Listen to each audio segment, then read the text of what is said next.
Hello and welcome back again. I'm Dr. Kabiawu. This time around, we are using Excel to solve time value of money problems. So we'll be talking about using Excel to solve basic time value of money problems. What we're going to do here is mimic a financial calculator.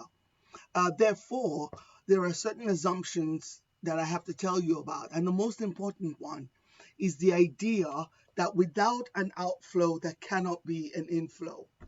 What I mean by that is, in order for you to find the value of money in the future, you have to invest something in the present. So let me give you an example using a basic timeline here before we start. Here is my timeline. Today, I'm labeling time 0, and at any point in the future, time n. I have a present value amount today, maybe $100, that will grow at a fixed rate. Now I'm going to make that 6% just to give you a visual in the future. So that would be $100. And the future value of that $100, if n was equal to 1, in other words, I would grow it for 1 year compounded once. The future value would be $106. The idea of inflow and outflow here is that you have to make an investment. You have to give over $100 to someone in order to be able to recover $106 in the future. So what Excel expects from you is to mark which one of these transactions is an outflow and which one is an inflow. For calculating the lump sum future value, once you mark an outflow and you mark it with a negative sign, Excel will treat the other input as an inflow.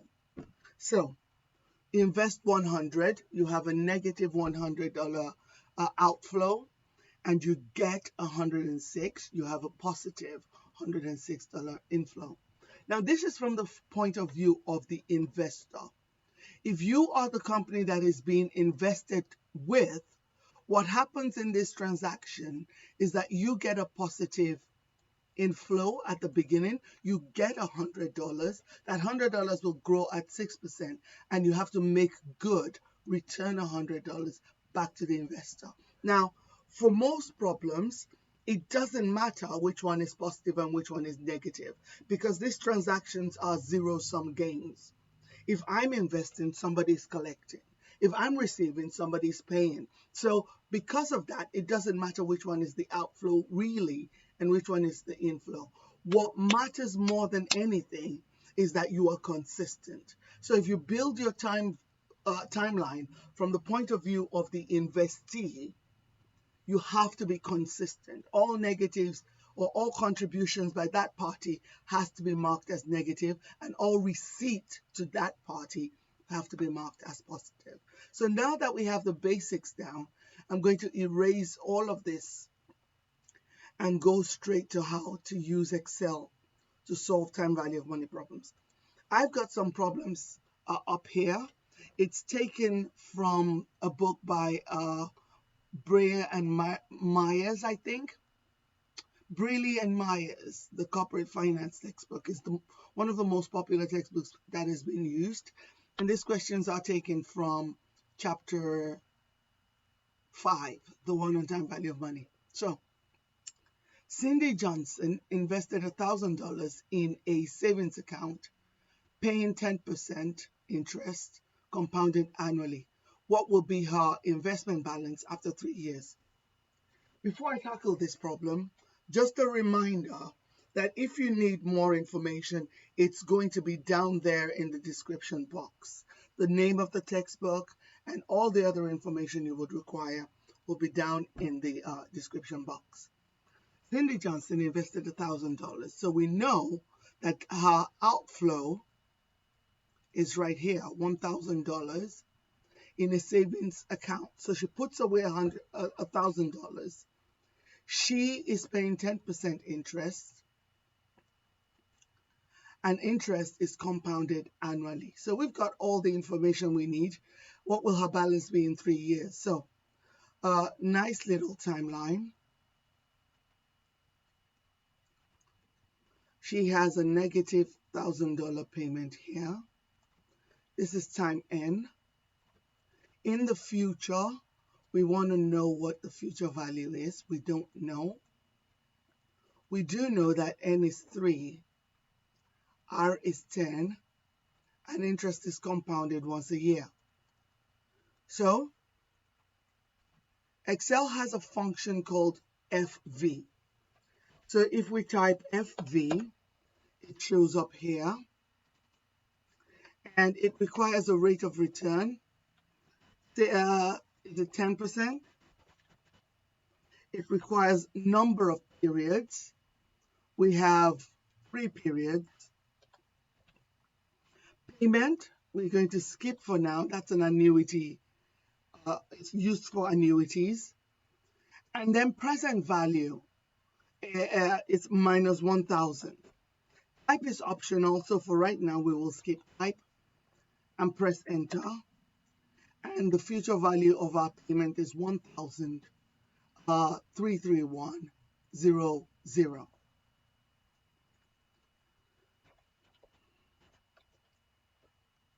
I'm going to use formula text in Excel to print out the formula in that bucket. So there you have it. Now let's go to the second question. There's no quick way to erase stuff here, so I literally have to go in and do it manually.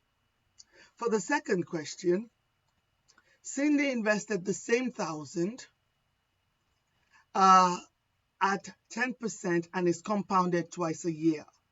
What would be the balance at the end of 1 year? So now we're only looking at a 1-year investment, but certain things have changed in this calculation. I have my timeline. N is 1, number of years is 1, but because interest is compounded twice a year, number of periods is 2 times 1. Year is 1, compounding is 2, number of periods is 2 times 1, which is also 2. Now, the point in that calculation there is showing you that interest will be paid twice a year, and we are counting the compounding periods to figure out how many periods we have. So since interest is compounded twice a year, in 1 year, that would give us 2 periods. There's another kink in the works as well. Interest rate is 10% per year. If interest is compounded twice a year, then only half of that interest rate applies in each period.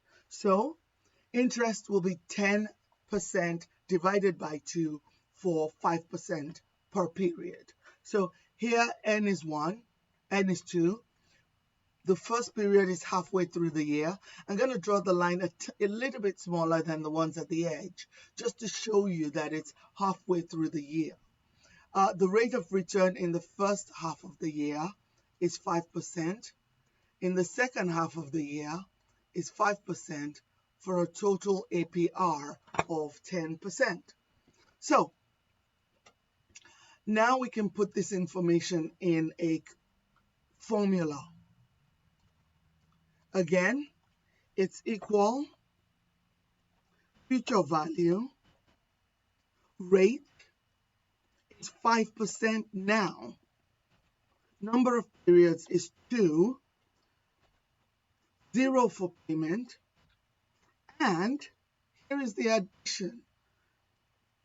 The present value is minus 100, minus 1,000. Press enter,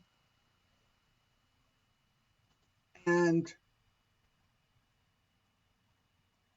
you get 1102.50 for 1 year. Again, I'm going to print the formula out. The final question, Jacob Lee invested $600 in a savings account. That's his outflow, paying 8% interest compounded twice a year. All these are relevant information. What will be his balance at the end of the year? Again, I'm going to erase some of the information if I can. because we have 2 periods, 2 years. The rest are the same.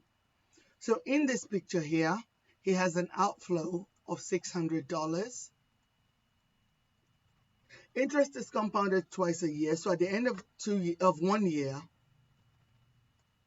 we will have 2 compounding periods. Rate of interest is 8% per year, half of that in each period. It's 8% divided by number of periods. So it's 4% per period. Now I'm going to go again and put this in Excel. It's equal to future value, open bracket, rate, 4%, number of periods 2, payment 0, and a $600 outflow. That will be our final value, and I'm also going to use the formula text to print the formula in the cell. Now, let's step up our calculation a little bit because we're doing a lot of repetitive work in Excel. To counter that, what I will do is build a calculator that can be used multiple times. Okay, I'm going to move this information to the side because we will need it later, not now. Every future value calculator, we're going to build a future value calculator.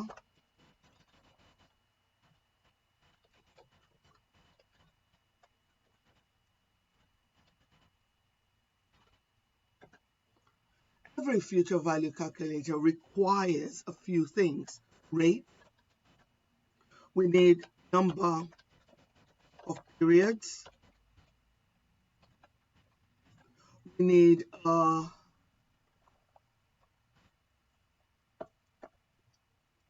payment, we need what else is present value, we need type.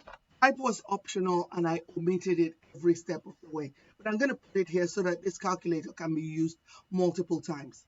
Also, I'm going to do some additional things in here because I'm going to build this calculator to cope with single compounding periods and multiple compounding periods, and we have a pattern as to what we need. So what I'm going to do is I'm going to have number of compounding,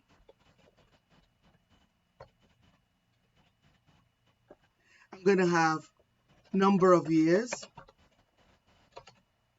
Up here, I'm going to have rate per annum, the rate per year. I'm going to have payment, which we're not using. But since I'm building a calculator to do this repetitively all the time, I'm going to account for everything we could possibly use. Payment per year. I'm going to have present value. Then I'm going to have type. Okay. Now, some information here go directly into the calculator, and some I'm going to have to make up. So for the first problem, it's easy. Our future value is simply equal to V. We need rate. I'm going to put rate in this box.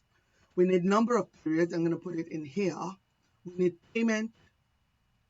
Sorry, number of periods is here for now. Payment is here. Present value will be here. Type will be here. Okay. So close my bracket. Press enter. I'm going to go equals formula text. So you can see how I'm progressing. But that formula is not going to really change. But I will make some changes in a minute. Now, I'm going to format where all my numbers are going to be by putting borders around it. So I'm going to go to the border here and click all borders. There you go, right? So that's where I'm going to put my numbers. And these are the labels for the numbers that go in here. Now, if I put 10% interest, if I put number of years as 3, if I put payment per year as 0 for now, present value minus 1,000, type, we'll just leave it blank, What I get, because type is optional, what I get is exactly what we got from before. So let me scroll over and show you that the answers are exactly the same. Now, I can't use this same calculator for the second problem. She's investing for 1 year. I'm going to get 1,100 instead of 1,102. And that's because I haven't built this calculator to cope with multiple compounding periods. So I'm going to do that just now with interim calculations. So let's delete this and go for interim calculation per period. We know that if you have more than one period a year, the number of years times number of period gives us total periods. So number of years multiplied by number of periods,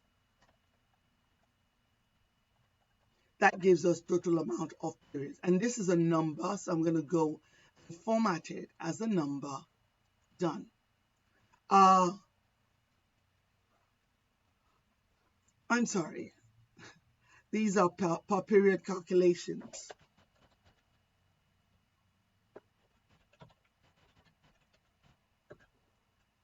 So for the first one, it's number of periods.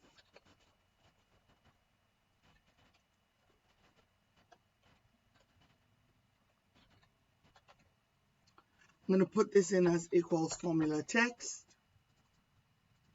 so you can see all the formulas I put in there as I go along.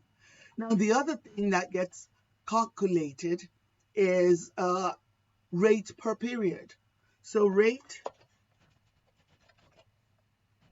per period is, go back to the timeline, rate per year divided by the number of periods. So if rate per year is 10% and I have two compounding periods, it would be 5%. Right now it's not working because I haven't put any number in here, but let me put 2. You see, so rate per period, I'm going to go back and format this as a percentage with a couple of decimal places. So number of periods is 2, rate per period is 5%. Now payment per period, that will also be affected, and I'm going to put it in here, the calculations in here, so that we can reuse this calculator in the future without having to do this again. If your payment per year is greater than 0, right now it's 0, so it doesn't really matter. If your payment per year is 1,000, then payment per period for 2 compounding periods per year is half of that. So again, I'm going to say it's equal to payment divided by number of periods. Again, note that you don't need the payment just yet, and I haven't really explained what it does. But there we go. All the formulas done. Now I can calculate future value is equal to FV, open bracket, rate, I'm going to take rate per period. Number of periods, I'm going to take that one. Payment, I'm going to put this value in rather than selecting the 0 at the top because we want payment per period. These are all per period calculators. Our future value is minus 1,000, and we take it, sorry, present value is minus 1,000, and we take it from up here. And type, we will also take from here, even though it's blank. So here is the formula. It works correctly. Now, let's do the last problem by Jacob Lee. Rate per period for his problem is per year is 8%. It's a semi-annual compounding problem as well. This third one by Jacob Lee is a semi-annual compounding. So compounding is twice a year. It's for 1 year, and he is putting out $600. And see, we get exactly what we get. Now, the key to this calculator is making sure it works for the base case. Cindy Johnson, 1 compounding period per year. Just change this to 1. Rate per annum is 10%. And present value is 1,000. And if you look down here, 1 divided by 1 is 1. 10 divided by 1 is 10%. 0 divided by 1 is 0. So nothing has changed, and this calculator works for all cases. Now let's do a little bit of formatting to make it look a tad better. So let's make this yellow, merge the cells and center the values and make it bold. So that is our calculator. I'm also going to put a thick border around it. You won't see the border unless I move everything down by one cell. So I'm going to insert, shift cells down. You can see I have a border around it. These are just formulas, so I'm going to ignore the formulas and leave my future value here to cover the information. So let's make these bold and italics. Actually, and these are all the informations you will need to enter into your calculations. You never need to do anything about these values down here. The per period calculations happen automatically because they are formulas based on numbers that are entered into your calculator. So we'll merge and center that, and we'll just call them interim. Actually, per period works.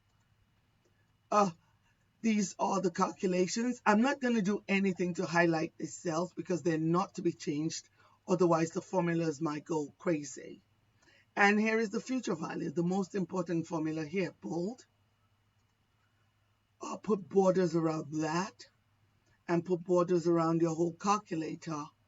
And we are kind of done with a simple future value calculator.